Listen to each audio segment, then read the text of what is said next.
عالمین، جیسا کہ گزشتہ جمعۃ المبارک کو ہم بارہا اس کا ذکر کر چکے ہیں کہ تمام تعریفیں یا تمام شکر للہ اللہ رب العزت کے لیے ہیں۔ رب العالمین جو تمام جہانوں کا پالنے والا ہے، الرحمن الرحیم، نہایت ہی مہربان اور رحم کرنے والا۔ مالک یوم الدین جو ہم نے گزشتہ جمعۃ المبارک میں بات کی تھی، وہ کی تھی مالک یوم الدین، روز قیامت کا بھی مالک ہے۔ اللہ رب العزت جہاں پر اپنی حمد و ثناء کے ساتھ اور عالمین ہونے کے رب کے دعوے کے ساتھ اس سورہ کا نہیں بلکہ اس قرآن پاک کی ابتدا کرتا ہے، اللہ رب العزت کا جو ذاتی نام ہے وہ اللہ ہے، للہ، اور جو صفاتی نام ہے اللہ پاک نے ان کو دوسرے مقام پر ارشاد فرمایا، الرحمن الرحیم، یعنی کہ وہ مہربان بھی ہے، نہایت رحم کرنے والا بھی ہے۔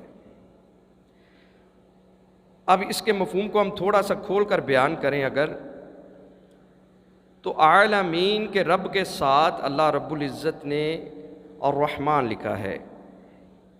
رحمان جو ہوتا ہے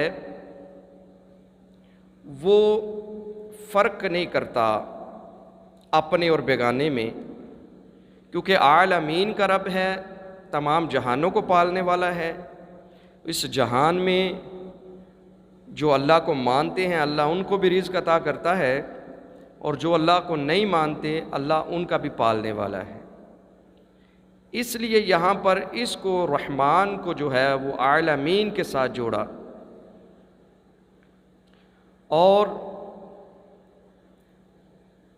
الرحیم جو ہے یہ خاص اپنے بندوں کے لیے ہے، رحمت اپنے بندوں کے لیے ہے، تو اس لیے اس کو مالک کی یوم الدین کے ساتھ جوڑا، مالک کے ساتھ رحیم رکھا اور عالمین کے ساتھ رحمان کو جوڑا، کیونکہ بدلے کے دن کے مالک جو ہے وہ اللہ پاک اس دن ہر ایک پر رحم نہیں کرے گا، ہر کسی پر رحمان نہیں ہوگا، بلکہ وہ فیصلے کا دن ہوگا جن لوگوں کے لیے اللہ رب العزت خاص وہاں مہربانی کرے گا ان کے لیے الرحیم جو ہے اس کا لفظ استعمال کیا، مالک کے ساتھ جوڑ دیا۔ روز جزا کا مالک یعنی قیامت کے دن کا مالک۔ یہ تین آیات جو ہیں یہ ہمیں سکھاتی ہیں کہ اللہ رب العزت کی حمد و ثناء بیان کی گئی، شکر کیا گیا، رحمان کہا گیا، رحیم کہا گیا، اور مالک یوم الدین، یہ اللہ رب العزت کی اس میں ذات برکات جو ہے وہ اس کا ذکر کیا گیا۔ جب ہم یہ ذکر کر لیتے ہیں اس کے ساتھ ہی اللہ رب العزت ارشاد فرماتے ہیں، ایاک نعبد و ایاک نستعین، ہم فقط تیری ہی عبادت کرتے ہیں، ایاک تیری ہی، فقط کہ تیرے علاوہ کسی کی عبادت نہیں کرتے، ایاک نعبد، ہم تیری ہی عبادت کرتے ہیں، و ایاک نستعین، اور ہم تجھ ہی سے استعانت مانگتے ہیں، مدد مانگتے ہیں۔ بیٹا یہ گونج تھوڑی سی کم کرو، وہ جو درمیان میں بٹن رکھے ہیں نا ان کو ذرا اور پیچھے کر دو۔ جی، ایاک نعبد، ہم تیری ہی عبادت کرتے ہیں، و ایاک نستعین، اور ہم تجھ ہی سے مدد طلب کرتے ہیں۔ بڑے کھلے الفاظ میں اللہ رب العزت نے ہمیں یہ پیغام دیا کہ عبادت بھی اللہ کے لیے اور مدد بھی اللہ سے، غیر اللہ سے مدد نہیں ہے۔ اچھا، ہمیں دعا کا طریقہ بتایا، یہاں پر ہماری ذات اس کے اندر شامل ہو گئی، ہم نے دعا کی اللہ سے، کہ ہم تجھ ہی سے مدد مانگتے ہیں اور ہم تیری ہی عبادت کرتے ہیں۔ تو ہمیں دعا اللہ رب العزت نے، کیونکہ اس سورہ فاتحہ کا نام ایک دعا بھی ہے، تو اللہ نے ہمیں طریقہ بتا دیا کہ جب بھی دعا مانگنی ہو پہلے اللہ رب العزت کی ثنا بیان کرو، اللہ کی تعریف بیان کرو، اللہ کی حاکمیت کو تسلیم کرو، اللہ کی ربوبیت کو تسلیم کرو، اللہ کی رحمانیت کو تسلیم کرو، اللہ کو مالک مملوکیت اس کی تسلیم کرو، پھر اللہ سے دعا مانگو، پھر آپ کا ایمان تازہ ہوگا، پھر آپ کے ایمان میں پختگی آئے گی۔ جب آپ کسی کو اپنا مالک خالق رازق مانیں گے، جب پھر آپ دعا مانگیں گے تو آپ کی دعا میں پختگی آئے گی، یقین آئے گا۔ تو یہاں پر اللہ رب العزت نے ہمیں یہ سکھایا ہے کہ ہم عبادت بھی تیری کرتے ہیں اور مدد بھی تجھ سے چاہتے ہیں۔ بڑی غور طلب بات ہے۔ اب یہ مدد جو ہے کیا ہم کسی اور سے نہیں مانگ سکتے؟ یہ بڑا سوال ہے کہ اگر جس طرح ہم عبادت کسی کی نہیں کر سکتے، اسی طرح ہم مدد بھی کسی سے نہیں لے سکتے۔ اب یہ مدد کو سمجھنے کے لیے ہمیں عبادت نعبدو کو سمجھنا پڑے گا، نعبدو کو سمجھنا پڑے گا۔ اچھا، ایک اور نقطہ عرض کرتا ہوں یہاں پہ کہ جب ہم اکٹھے نماز پڑھتے ہیں جماعت کے ساتھ، پھر تو ہم کہتے ہیں یا اللہ ہم تیری ہی عبادت کرتے ہیں، ہم تجھ ہی سے مدد مانگتے ہیں۔ لیکن جب بندہ اکیلا نماز پڑھتا ہے تو وہاں ہم تو نہیں ہوتے نا، وہاں تو میں ہوتا ہوں، آپ ہوتے ہیں۔ جب آپ الگ سے نماز پڑھتے ہیں تو وہاں پر بھی آپ جمع کا صیغہ استعمال کرتے ہیں۔ وہاں پر آپ یہ نہیں کہتے کہ ایاک اعبدو، یا اللہ میں تیری عبادت کرتا ہوں، یہ نہیں کہا جاتا۔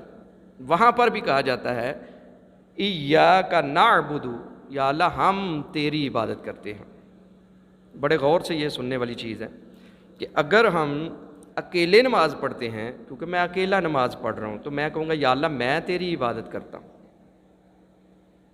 لیکن ایسا نہیں ہے۔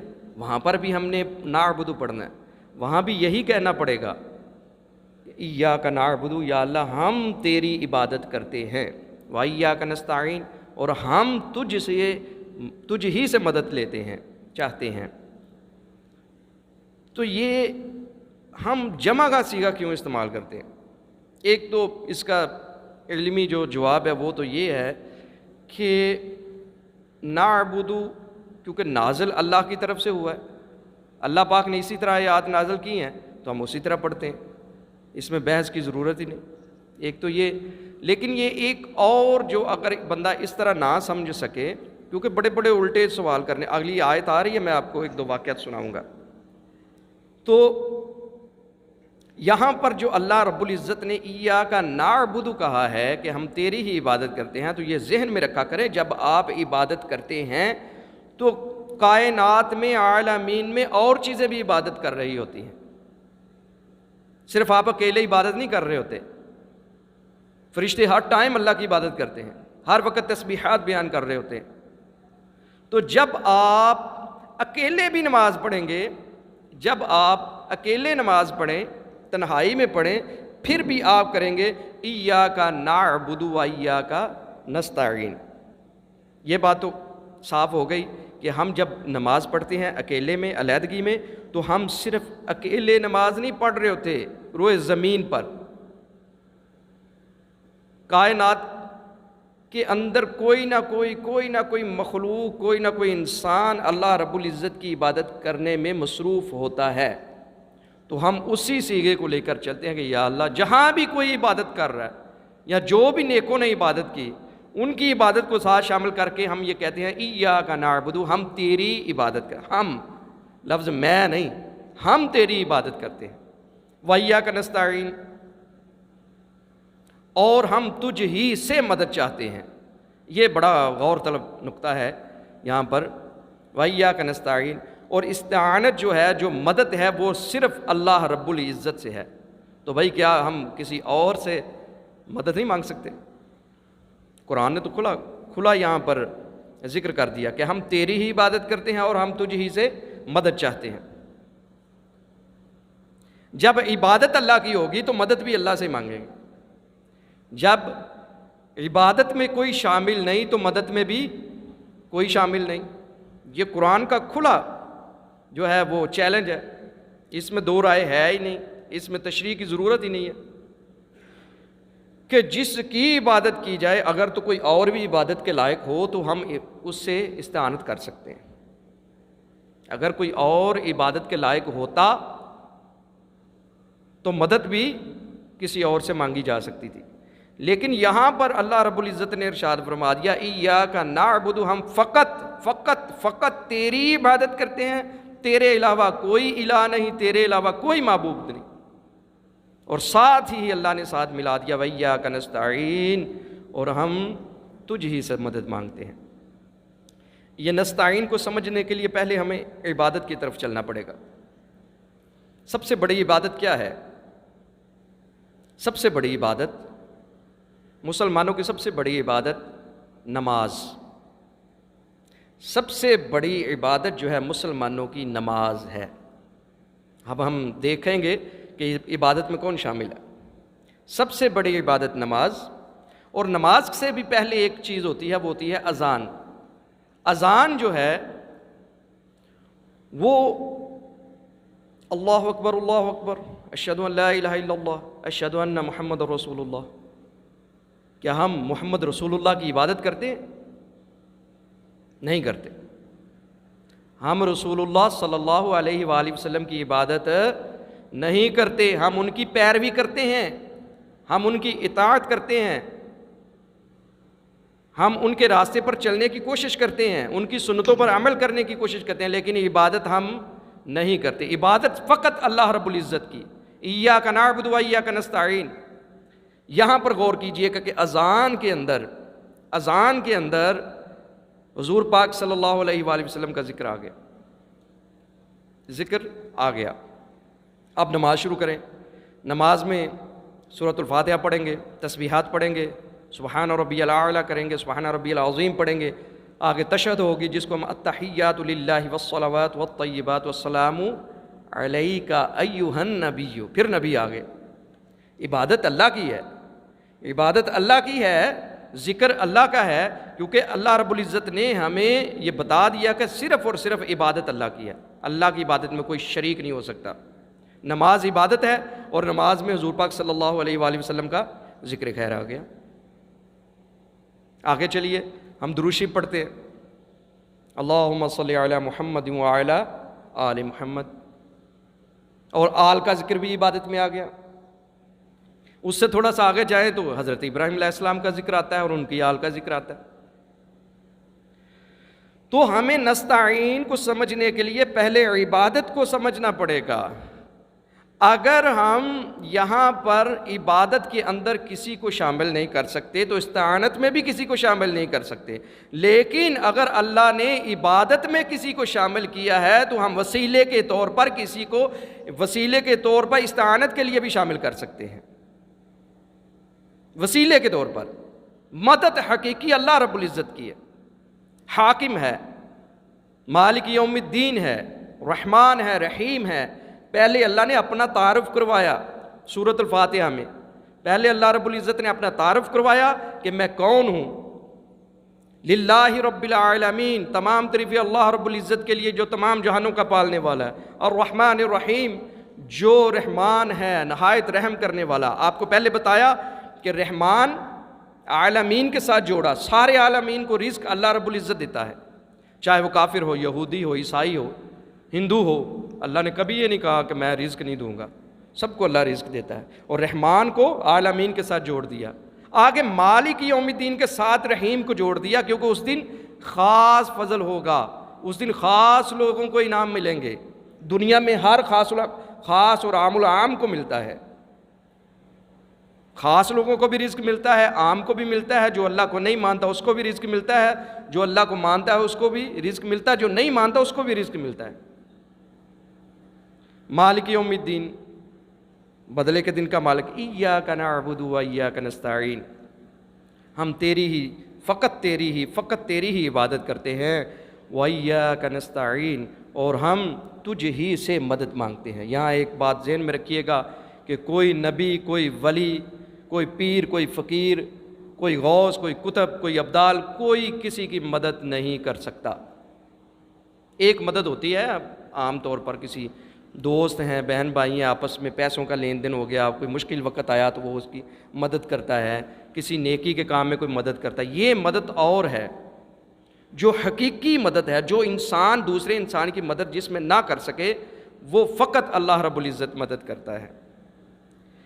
اگر کسی کا عقیدہ یہ ہے کہ حضور پاک صلی اللہ علیہ وآلہ وسلم مدد کر سکتے ہیں، یا کوئی ولی یا غوث یا قطب یا ابدال یا شیخ پیر و مرشد مدد کر سکتے ہیں، تو وہ حقیقی مدد نہیں ہوتی.